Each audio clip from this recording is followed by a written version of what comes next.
Right, here we've got a Toyota Kluger 2013 model. I'll show you how to replace the air conditioning cabin filter.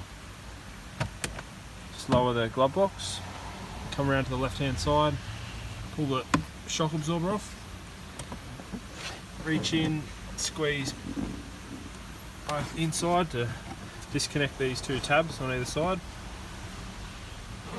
Then you've got a plastic cover in front of the blower motor.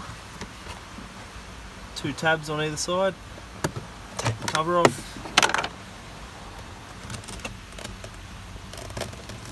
And there you have the air conditioning filter full of leaves and dust.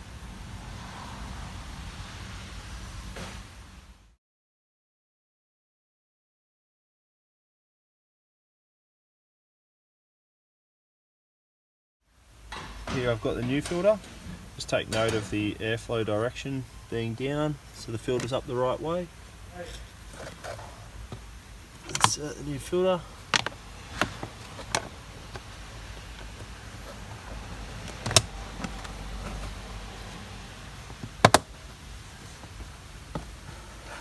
You'll hear those two latches have locked in. Reinstall the shock absorber. That's all done.